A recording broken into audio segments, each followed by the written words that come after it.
Bonjour, je vous salue dans l'amour du Seigneur Jésus-Christ. Je suis le Père Roger et ce matin je vais partager une pensée qui me montre depuis un bon moment et que je souhaiterais partager avec vous. Alors, cette adoration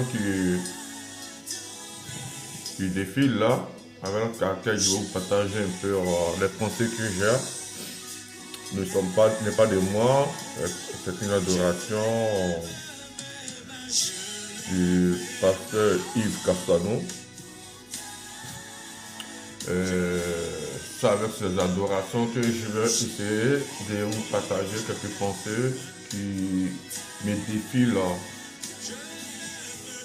dans la tête depuis un certain moment. Il s'agit de quoi? Il s'agit de la jeunesse. Il s'agit de la jeunesse de Christ. Il s'agit de ces enfants-là que Dieu a aimés et qu'il a appelés dans son corps, qui seront des futurs lieutenants, des futurs ministres, des futurs prophètes, des futurs pasteurs, des futurs conquérants à la gloire de Jésus-Christ. Alors, pour éviter que la vidéo soit longue, je serai quand même bref par moment. Le constat que j'ai fait, mes frères, mes soeurs, jeunes gens, jeunes filles, qui avaient commencé le ministère, vous donc, Christ a appelé à sa cause, à cause de son amour pour vous.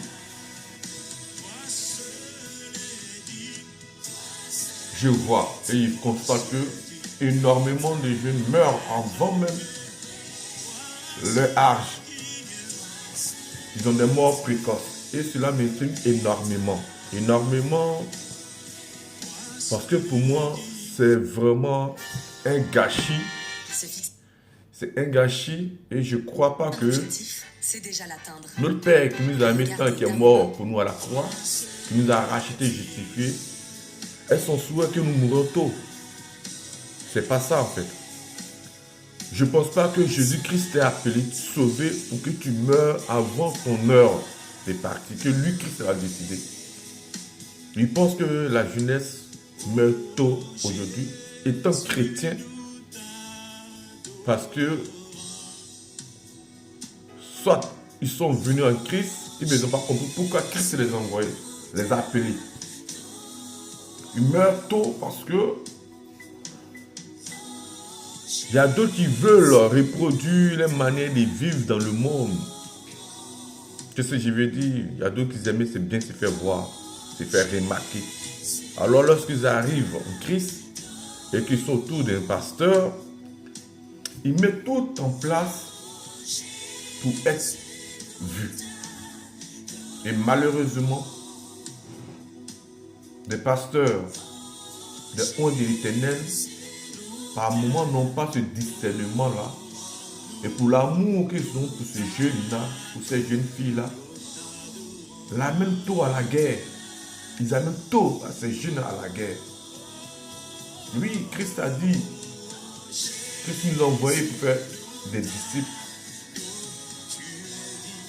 Mais Christ ne nous a pas envoyé pour faire des disciples sans formation, sans réelle pensée de Christ, sans savoir notre identité.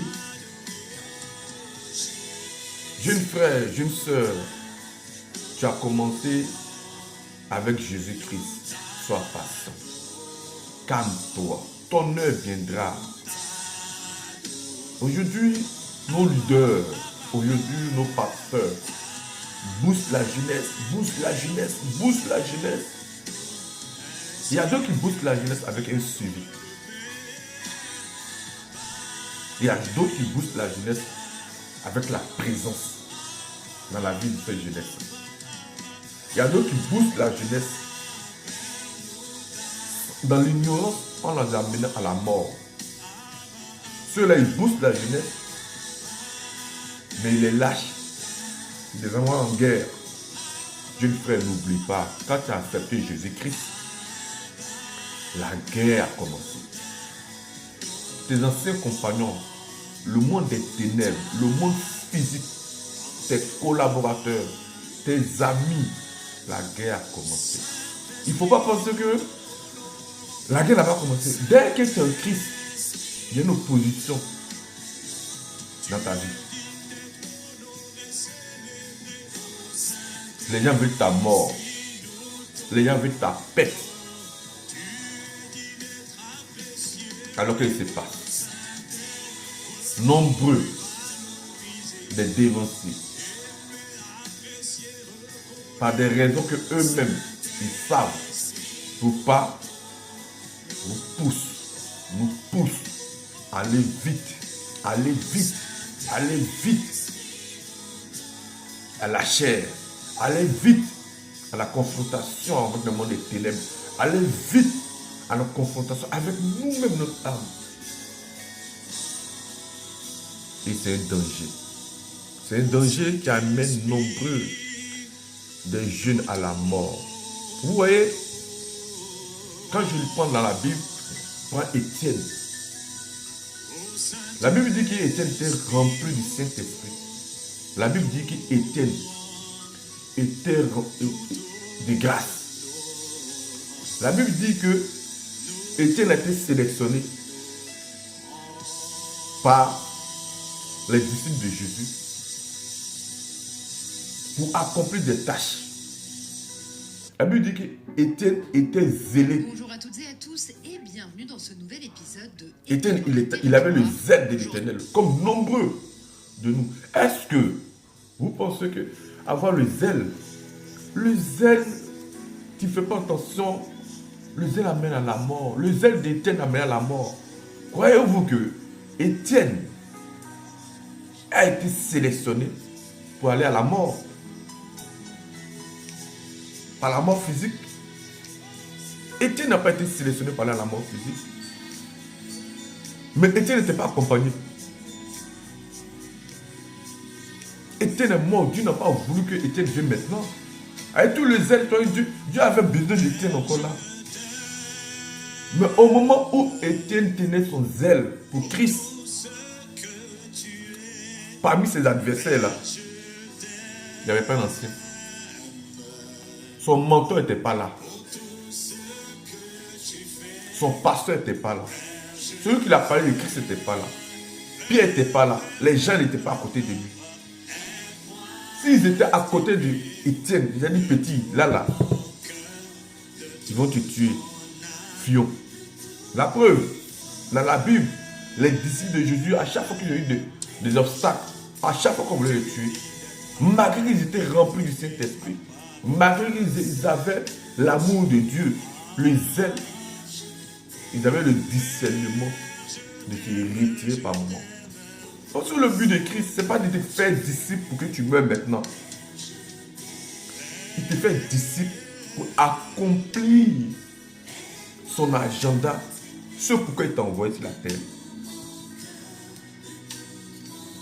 Il y a deux. Soit on vous fait croire que être rempli du Saint-Esprit, avoir le zèle de l'Éternel, tu ne vas pas mourir. Tu ne vas pas mourir.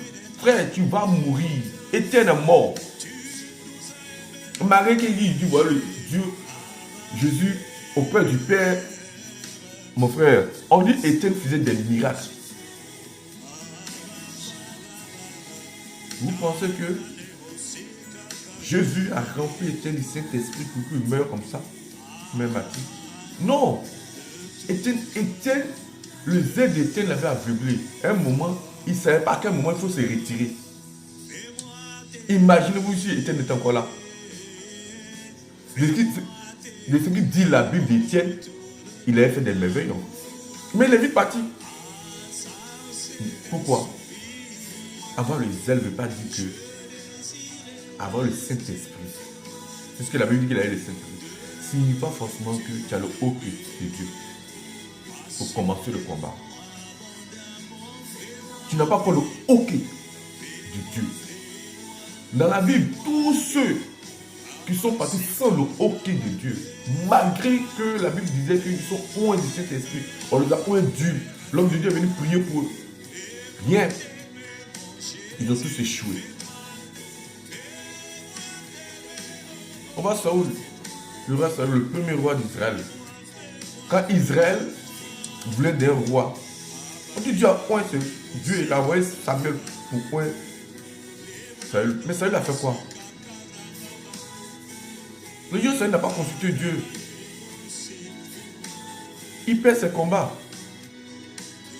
Prenons le cas de David. Le roi David. Mes frères, David, on dit ça à l'âge de 14 ans, selon mes recherches dans la Bible. 15 ans. Que Samuel est parti un David.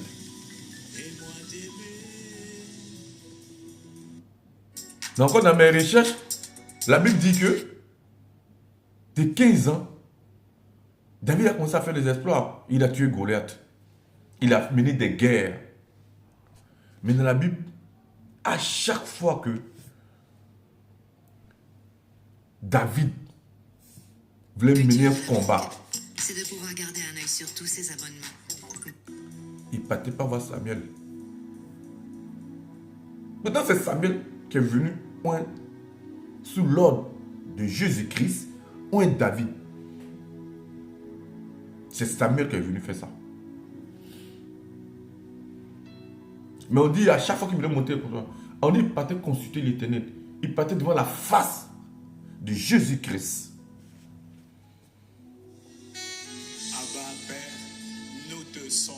Qu'est-ce que je vais te dire?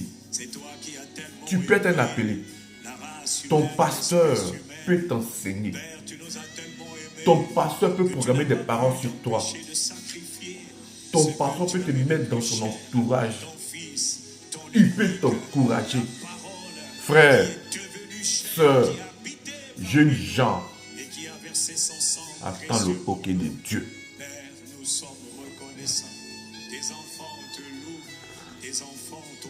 Attends le hockey de Dieu. Si tu n'attends pas le hockey de Dieu, ce que ton pasteur a dit là, comme ça un peu. Si c'est pour t'envoyer faire des trucs, il n'y a pas de problème. Alléger le pasteur, alléger ton prophète, alléger ta soeur. Oui, tu as le droit, vas-y. Mais écoute, il y a des combats. Si ton mentor n'est pas présent, ne mène pas ce combat. Il y a des combats. Si ton père n'est pas là, présent, ne mène pas ce combat. Si tu n'as pas entendu la voix de Dieu. Écoute.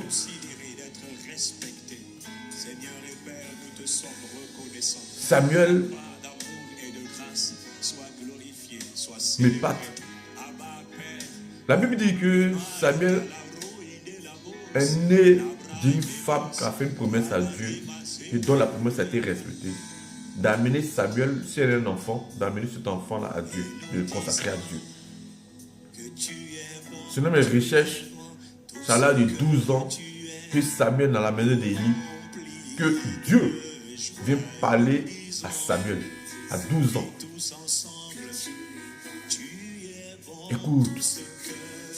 Écoute jeune. Il ne connaît pas la voix de Dieu. Samuel va voir Élie 2 à 3 reprises. Et c'est Élie qui est un ancien. Il est habitué pour marcher avec Christ, pour commencer le combat de Christ, il faut être habitué à la communication avec Dieu. C'est ce que je veux dire. Il faut être habitué à avoir une communication avec Dieu. Pas habitué à être à communication avec son pasteur, avec ton leader. Non. Le leader va te donner les idées. Il va te parler de son expérience. Il va te dire les combats, les challenges, ce qu'il a fait, ou les passés, quand ça n'allait pas, voici ce qu'il a fait, voici ce qu'il a fait. Tout ça, c'est bien, c'est une très bonne base. Mais la vraie base, c'est lorsque tu attends Dieu te parler.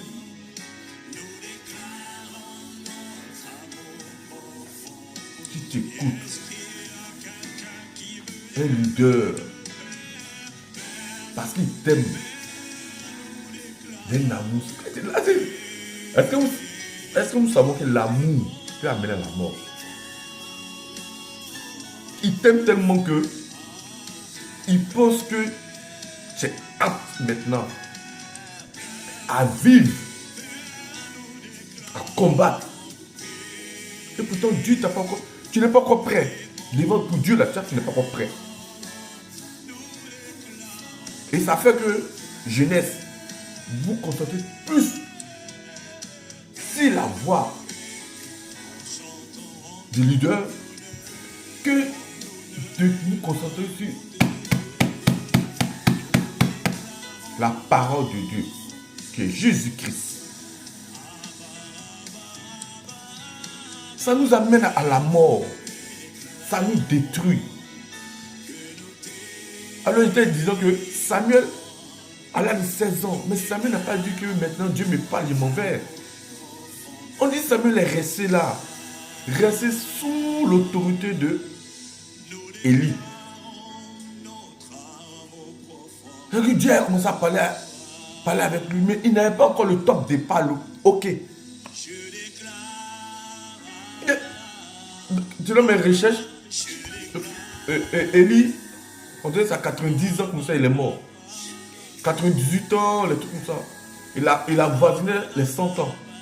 Il est mort lorsqu'il a pris la défaite, qu'ils ont pris l'âge de l'Éternel.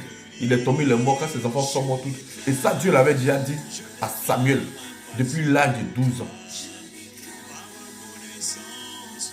Imaginez, calculer, si on va calculer un peu, ça veut dire que c'est pas automatique. La vie de Christ, là, c'est pas automatique. Quand il y a 10 ans, c'est pas parce que tu as 10 ans que tu es prêt. C'est pas parce que tous les jours tu es dans les pieds de ton pasteur, de ton leader que tu es prêt. Tu n'es pas encore prêt. Moi, Roger, tout souvent il me dit, mais les pasteurs, ils ont tous ces fidèles, les enfants autour d'eux. Mais pourquoi ils ne les lâchent pas? Mais pourquoi ils ne les demandent pas? Dieu n'a pas demandé de conquérir le monde. Mais maintenez des gens pendant 10 ans, 15 ans, ils sont autour. Faire quoi? Moi, je me posais toujours la question. Je dis, mais ils ne comprennent pas. On garde les gens pendant combien de temps? Ils ne sont pas prêts. C'est pas parce que tu les vois souvent sur la chaîne, le pasteur les envoie, le leader les envoie. Ils ne sont pas encore prêts. Sachez que on n'est pas encore prêts. Ceux qui sont prêts, là, ce sont les leaders. Ceux qui sont prêts, là, même parmi les leaders, là, les pasteurs les ont lancés comment par amour. Voilà pourquoi souvent tu les vois, ils rament. Ils ont pas, quand le leader les a lancés, là, ils n'ont pas été capables de venir dire à le leader que papa, tu m'as lancé. C'est vrai. Que souvent tu as expérimenté avec Dieu. Mais est-ce que tu m'as lancé là? Est-ce qu'ils ont posé la question? Tu m'as lancé, c'est Dieu vraiment qui. Tu m'as lancé parce que à cause de l'amour. Ou bien tu penses qu'il est trop duré là? Tu me lances comme ça. Mais papa, Dieu ne m'a pas encore parlé. Si tu n'attends pas jeune, la voix de Dieu ne te lance pas dans un combat. Ne te lance pas. C'est moi, j'ai fait quand même l'armée. Quand on part en formation, on a plusieurs niveaux de formation. Jusqu'au stage. Quand tu fais tes stagiaires, tu vas à la mise à faire la formation de base. Après ça, on revient. Après, à la police, on vous dit. Ça veut dire qu'on vous malmène et puis on enlève le côté civil dans vos pensées. Après ça, on monte, vous commencez à faire les études, vous partez à l'école, vous commencez à étudier un peu le droit, le bien-bas du droit pour savoir. Après ça, vous partez en stage. Tu comprends? Après le stage, même lorsque tu es affecté maintenant même dans ton unité, le commandant te lance. Il ne te lance pas comme ça. Il te met avec des anciens. La vie là, c'est ça. Il te met avec des anciens. Et ce sont les anciens là. Tu vois les manières de faire. Après, quand il y a un combat, on ne te met pas en première ligne. On te met en troisième ligne. Tu es derrière pour voir. Jusqu'à ce que, un matin, le commandant te dit, maintenant, petit, tu es prêt. Et ce commandant, c'est Dieu lui-même. C'est pas ton pasteur. Dieu va te dire, dans le domaine où tu es prêt, il va te dire. Si c'est dans le domaine pour conseiller, il va te dire, Roger, tu peux conseiller. Si c'est dans le domaine de guérison, il va te dire maintenant, tu peux. Mais tout ce que tu vas faire, c'est avec l'accord du Saint-Esprit. Quand il va te dire oui, tu peux. David le faisait régulièrement. Le seul jour où David n'a pas fait, il a pris la femme d'Étienne, son soldat. Il a payé sa cache. Jeune, le jour où tu es allé faire une mission, que ton leader t'a demandé de faire,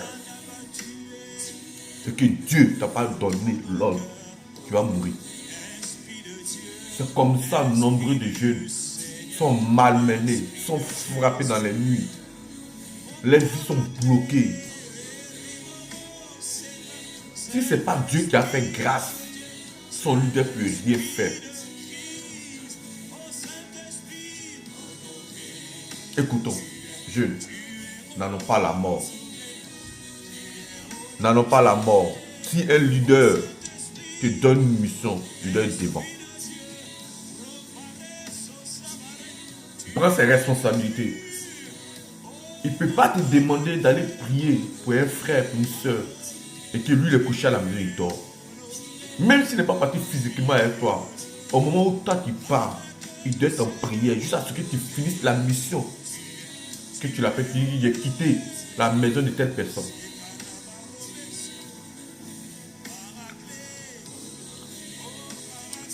Et nombreux de jeunes meurent. Nombreux de jeunes tombent. Tu as dit, ah mais c'était un jeune chrétien, il est mort. Oui, il est mort. Son zèle l'a tué comme Étienne est mort.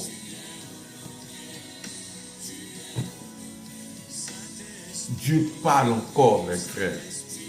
Dieu existe, il parle. Il peut t'amener quelque part pour être formé.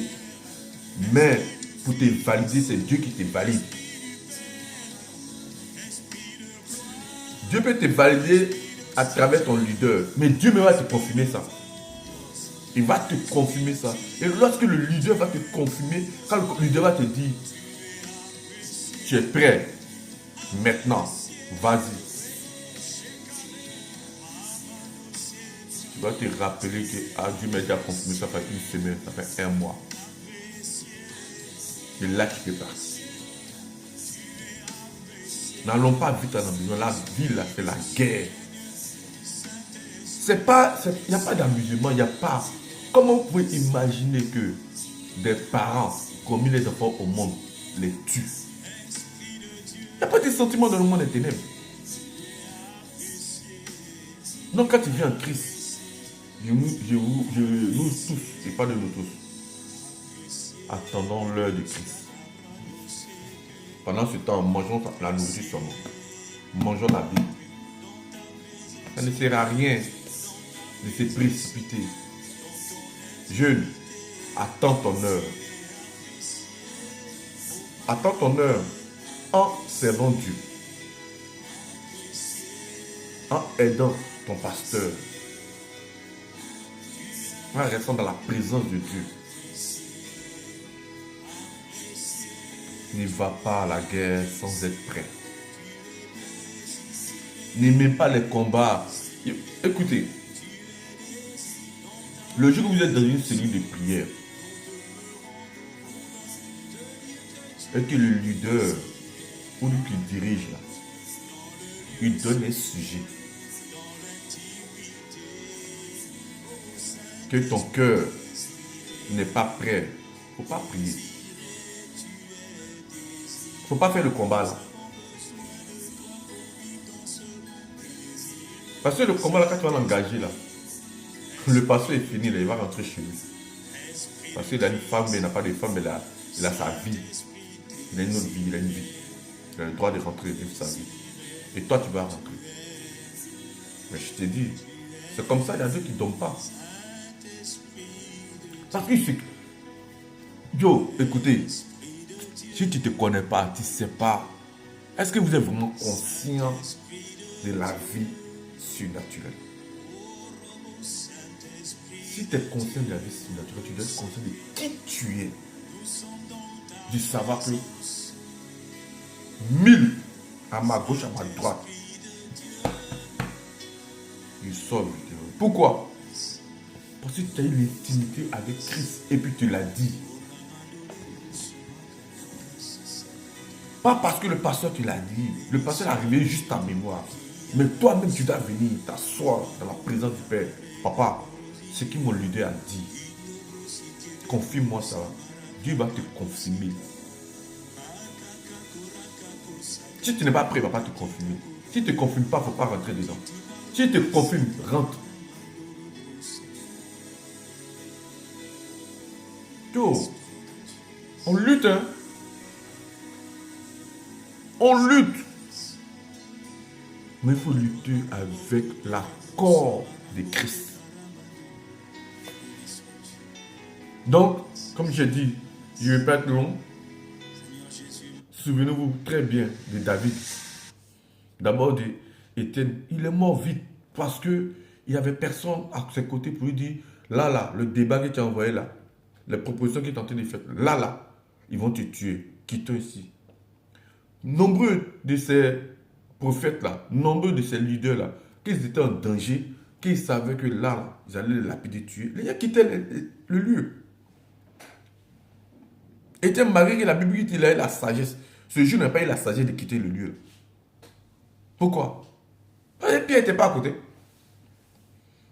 Parce que Jean n'était pas à côté. Parce que l'un des 12, de 11 restants là, ils n'étaient pas à côté. Ils n'étaient pas à côté pour lui dire, hé petit, on dégage d'ici, sur là, ils vont te tuer. Dieu ne te remplit pas de son esprit pour qu'on te tue rapidement. Sinon, par rapport à quoi? Il va te remplir. Quelle est la mission qu'il t'a accomplie? Qu'est-ce que tu as accompli pour lui? Qu'est-ce que tu as accompli?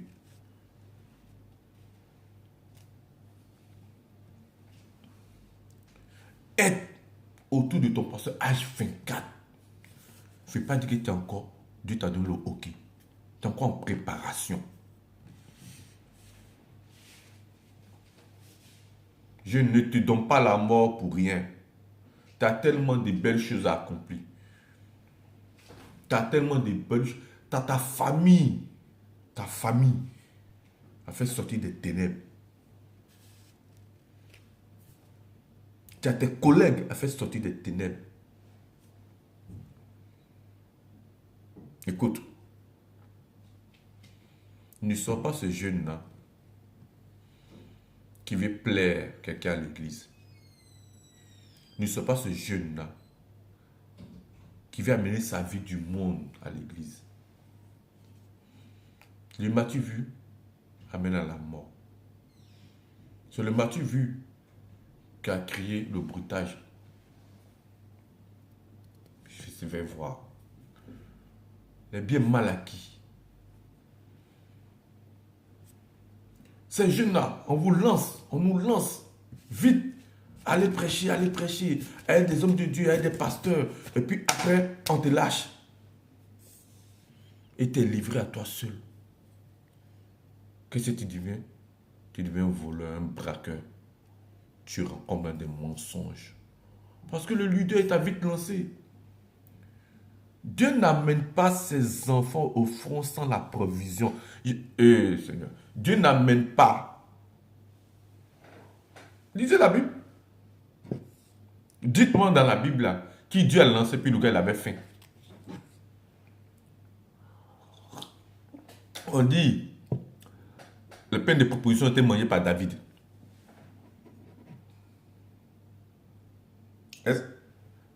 A été mangé par David. Rien n'est arrivé à David. Pourquoi? Il était loin de l'Éternel. David ne s'est pas précipité. Quand David est venu, quand le oint David là, il ne s'est pas précipité. David n'a pas dit comme je suis oint de l'Éternel, comme j'ai tué Goliath, comme quand je vais en guerre et je remporte plus de combats, alors je pense que je suis prêt. La Bible dit que quand le roi Saül était couché, les amis de David, les combattants de David, ses frères d'âme, on dit à David, voici l'occasion pour que tu sois roi. Et voici l'occasion pour que tu sois pasteur. Voici l'occasion pour que tu sois le bishop. Voici le moment pour que tu sois un leader. Voici le moment pour que Tidja full. Ou ceux qui aiment se faire voir. Mais, ah Seigneur, il bénit ton nom pour la vie de David. Il comprend pourquoi son nom ne sera jamais effacé. David sachant qu'il ne prenait jamais de décisions, jamais posé des actes, sans avoir consulté l'Éternel, David a toujours refusé. Quand nous lisons la Bible, vous avez vu que les amis de David, eux, consultaient Dieu. On dit David, les guerres David, même qu'ils ont pris eux, les familles, ils n'étaient pas les soldats, ils ont pris les familles, ils sont partis avec eux. Avant de partir, même c'est-à-dire que les combattants de David, ses frères, on dit que ce Dieu était tellement fâché même, ils ont voulu à David. Ils n'ont même pas consulté l'Éternel. On dit David a consulté l'Éternel. L'Éternel dit à David, va, tu peux aller, tu vas revenir, tu ne vas pas perdre. On dit David est venu avec tout le monde. Pourquoi? David avait toujours le hoquet de Christ. On est tout rempli de notre émotion. On est tout rempli de ce qu'on voit. Oh, le frère là, il a 300 vues parce qu'il parle de Christ. Et alors? Et alors, frère, jeune, et alors? Calme-toi. Parce que nombreux de nos anciens, bah oui, dans la Bible, les jeunes. Mais il y a combien de jeunes? Prenons dans la Bible. Il y a combien de jeunes? Les jeunes, ils ont été 15 ans. Ils ont commencé à ministère à 30 ans. David est devenu roi à quel âge? À 30 ans. Il avait 15 ans. Le roi David, 15 ans. Quand Dieu a envoyé Saül, David, ça n'a pas fait de David l'homme extraordinaire. David est resté. Il a attendu tout ce qui, jusqu'à ce qu'il devienne roi.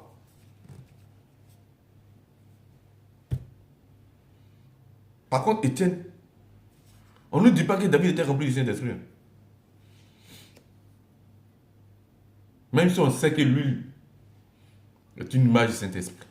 On dit Étienne, nous on tout donné. Étienne rempli du Saint-Esprit, de grâce et de sagesse. Mais il est mort tôt. Donc, chers frères, sœurs, jeunes, qui regardez cette vidéo, je nous en supplie, ne soyons pas pressés. Chaque chose a son temps. Si Dieu a dit, ça 77 ans, que tu vas commencer à avoir une petite partie de terre pour prêcher sa parole, tu vas le faire. Pour le moment, exhorte, conseille. Quand c'est plus lourd que toi, expédie sur ton pasteur. Ton pasteur, il est là pour ça. Ton pasteur, là, il est là pour ça. Si ça ne va pas, là, tu l'envoies les gens là-bas. S'il ne veut pas, c'est son problème. Il va régler ça avec Dieu. Ce que tu peux, là, tu fais. Il faut savoir tes limites. Si tu vas expliquer au pasteur qu'il te dit continue, tu fais 2 fois, 3, ça ne va pas, tu dis pasteur, là, moi, je pense que pour moi, c'est arrêté là. C'est toi qui es loin de l'Éternel. Moi, je suis en devenir. Je ne suis pas encore loin de l'Éternel. N'ayez pas peur. Mais soyez vrai. Soyez sincère. Attendons le hoquet de Dieu. Rien n'est pressé sur la terre ici. Les anciens nous poussent, oui. Allons. Mais non, frère. Mais quand tu pars, il faut savoir t'arrêter. Quand vous êtes dans une voiture, là, chacun sa manière de rouler. Hein. Chacun sait pourquoi il roule à 130. Et toi, tu sais pourquoi tu roules à 100. Donc, je vais m'arrêter là. Je vais vous dire que la vie, elle est très courte.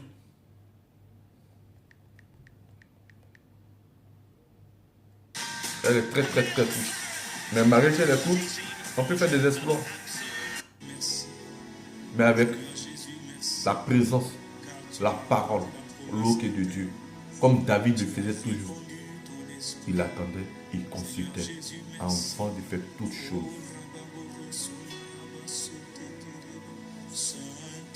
Il consultait tout le temps Dieu avant de faire toutes choses. Il ne faudrait pas que les ailes de Dieu te tuent. Ne laisse pas les ailes de Dieu te tuer. Lui qui te dit que si tu es zélé de Dieu, tu ne vas pas mourir, il ment. Étienne est mort. C'est pas que Étienne. Il y avait l'autre, comment il s'appelle, Jérémie. Jérémie est parti parler là, en tant que qui? Il dit c'est un enfant. Il dit c'est un enfant. Dieu dit, la Bible dit qu'il a touché ses lèvres.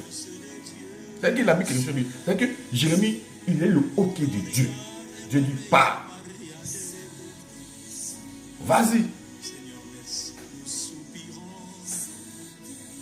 Alors, que Dieu nous bénisse et de nous fortifier. Qu'il nous donne la force de demeurer toujours en lui et qui permette que nous soyons patients et que son hockey nous soit accordé. Père Saint-Esprit, au nom de Jésus, je t'en supplie. Permets-nous, Seigneur, d'attendre ton hockey. Ne nous laisse pas être aveuglés par les dires de notre leader pour aller tôt et trouver la mort en chemin. Je t'en supplie. Permets-nous d'attendre lorsque tu viendras nous parler. Lorsque tu viendras donner ton hockey à tes enfants, permets-nous, Seigneur, d'être à l'écoute et d'accomplir ce pourquoi tu nous as créés. Je vais bénir ton nom et je vais te rendre grâce, je vais te dire merci. Dans le nom de Jésus, Amen. Merci. Et c'était le message que j'avais, que je vous partage, en espérant que un jeune qui avait voulu se donner vite la mort, se ressaisisse et attendre l'heure du Christ. Merci Père. Au nom de Jésus. Amen.